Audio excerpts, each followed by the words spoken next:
Hello दोस्तों, नमस्ते। मैं धनेश हूँ और आप कृषक इंडिया कृषक भारत देख रहे हैं। दोस्तों, बहुत से किसान साथियों का कमेंट आता है, जिसमें से ज़्यादातर जो कमेंट होता है वो होता है कि हमारे पास जगह कम है और हम ज़्यादा लागत भी नहीं लगा सकते, तो हम कैसे पोल्ट्री फार्म बनाएं और कैसे अच्छा से इसमें फार्मिंग करें।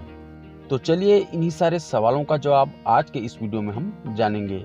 साथियों, आप लोगों को पता होगा कि मुर्गी पालन बहुत सारे पद्धतियों के द्वारा किया जाता है, जैसे कि शेड बनाकर, बैकयार्ड में, फ्री रेंज में, इसके अलावा पिंजरा में भी मुर्गी का पालन किया जाता है। अब आप सोच रहे होंगे कि पिंजरा में पालेंगे तो हम इसमें बहुत ही कम मुर्गी पाल पाएंगे और इससे हमें ज़्यादा मुनाफा नहीं होगा, लेकिन यह सोच आपका बहुत ही ज़्यादा गलत है। क्योंकि दोस्तों, अगर आप पिंजरा में फार्मिंग करेंगे तो आप ऐसे ब्रीड का चुनाव करेंगे जिसको लोग शौक से पालते हैं। अभी हमारे देश में असील बहुत ही ज़्यादा शौक से पाला जाता है और ख़ास करके असील को ही पिंजरा पद्धति द्वारा पाला जाता है। दोस्तों, अगर मान लिया जाए आपने 10 से 12 असील एक साल में भी बेचा तो आप सोच नहीं सकते कि आपको उससे कितना फायदा होगा। दोस्तों, एक असील का जो मुर्गा है वो लगभग 8 से 10 हजार रुपये में बिकता है और कई कई तो 20, 25, 30 हजार तक भी चला जाता है।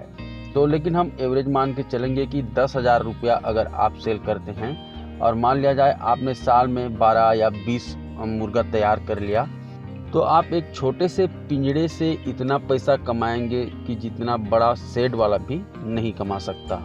लेकिन साथियों, असील को पालना, उसको तैयार करना उतना भी आसान नहीं है जितना हम सोचते हैं। इसको पालने में बहुत ही ज़्यादा मेहनत लगता है और उस मेहनत को वही बता सकता है जिसने असील मुर्गा तैयार किया हो। इनके लिए अलग से डाइटिंग होता है, इनको ट्रेनिंग देना पड़ता है और बहुत सारी चीज़ें असील पालन में करना पड़ता है। तभी जाकर के आपका एक मुर्गा 10 से 20 हजार या 25 हजार रुपये में सेल होता है। लेकिन कोई भी काम नामुमकिन नहीं होता है। अगर आप अच्छा से मेहनत करेंगे, इसके बारे में थोड़ा सा नॉलेज लेंगे, तो आप भी असील फार्मिंग करना आसानी से सीख जाएंगे। दोस्तों, जिन साथियों को लगता है कि उनके पास जगह कम है तो वो कैसे मुर्गी पालन करें, तो उनके लिए मेरा सलाह ये रहेगा कि वो घर के पीछे यानी कि बैकयार्ड में मुर्गी पालन करें। इससे उनका जो शौक है वो भी पूरा हो जाएगा और हर महीना लगभग 5 से 6 हजार रुपये भी आपको मिल जाएगा, जिससे कि आपका घर का थोड़ा मोड़ा खर्चा भी चल जाएगा। साथियों, बैकयार्ड फार्मिंग का फायदा ये होता है कि आपको दाना का खर्च कम आता है, देख रेख यानी कि जो लेबर है उसका भी खर्च कम आता है या तो नहीं के बराबर आता है। क्योंकि आप घर के पीछे में मुर्गी पालन कर रहे हैं तो आप लेबर तो रखेंगे ही नहीं, आप खुद से उसका देख रेख करेंगे। बैकयार्ड सिस्टम में आप मुर्गियों को किचन वेस्ट, मार्केट का वेस्ट, घर का बना हुआ दाना और पीछे छोटा मोटा खुला बाड़ी होगा तो वहाँ पर फ्री रेंज में भी छोड़ सकते हैं। इससे दाना का काफ़ी बचत होता है और कम खर्च में आपका मुर्गी तैयार होता है। इससे आपके पास अगर कम पैसा भी है तो आप फार्मिंग कर सकते हैं और जब आप अच्छा से कमा लेंगे तो उसके बाद आप खुद बड़ा शेड बना सकते हैं या तो कहीं पर किराए से भी लेकर के फार्मिंग कर सकते हैं। साथियों, तीसरा है फ्री रेंज फार्मिंग और यह मुर्गी पालन का सबसे शानदार और सबसे अच्छा पद्धति होता है। इससे आपका दाना का बचत होता है, मुर्गियों का इम्यूनिटी पावर भी सही रहता है, मांस का गुणवत्ता भी सही हो जाता है। यानी कि अगर आप डबल FG जो ब्रीड होता है उसको सेट के अंदर में ही पालेंगे तो उसका मांस बहुत ज़्यादा मुलायम होता है और उसी को अगर आप फ्री रेंज में पालेंगे तो उसका मांस कड़ा हो जाता है, उसके स्वाद में भी परिवर्तन आ जाता है, यानी कि स्वाद बढ़ जाता है। दोस्तों, फ्री रेंज फार्मिंग से मुर्गियों को कीड़ा मकोड़ा खाने को मिलता है, जिससे कि उनके शरीर में प्रोटीन का जो कमी है वो पूरा होता है, जिससे उनका वजन बढ़ता है। इसके अलावा अगर आप वहाँ पर जो गाय का गोबर होता है वहाँ रख देते हैं तो उसमें जो भी बचा खुचा दाना होता है, यानी कि जो गाय है वो पूरा दाना को पचा नहीं पाती है, उसमें थोड़ा मोड़ा दाना बच जाता है, तो उसको मुर्गियाँ खा लेती हैं और वो आपके दाना का बचत कर देता है। और जब वही गोबर सड़ता है तो उसमें कीड़ा पनपता है और उस कीड़ा को मुर्गियां जब खाती हैं तो उससे भी उनको प्रोटीन पर्याप्त मात्रा में मिलता है। दोस्तों, जिन किसान साथियों के पास फ्री रेंज के लिए जगह है लेकिन दाना खिलाने के लिए पैसा नहीं है, तो वो फ्री रेंज में फार्मिंग कर सकते हैं। क्योंकि अगर आपने 500 या 600 मुर्गी पाला हुआ है तो वो तैयार होते तक 50,000 से ऊपर का दाना खा जाएगी। तो इसलिए अगर आप फ्री रेंज में फार्मिंग करते हैं तो लगभग आपका 50% दाना का बचत हो जाता है, जिससे आप आसानी से फार्मिंग कर पाते हैं। दोस्तों, फ्री रेंज में फार्मिंग करते हैं तो मुर्गियों का वैक्सीनेशन जरूर कराएं, क्योंकि वो इधर उधर घूमती हैं, हरा चारा खाती हैं, उसमें कई प्रकार का बैक्टीरिया वगैरह भी हो सकता है, जिससे मुर्गियों को बीमारी आ सकता है। इसलिए वैक्सीनेशन जरूर कराएं। हर 15 से 20 दिन में 2 या 3 दिन के लिए एंटीबायोटिक और लिवर टॉनिक जरूर चलाएं।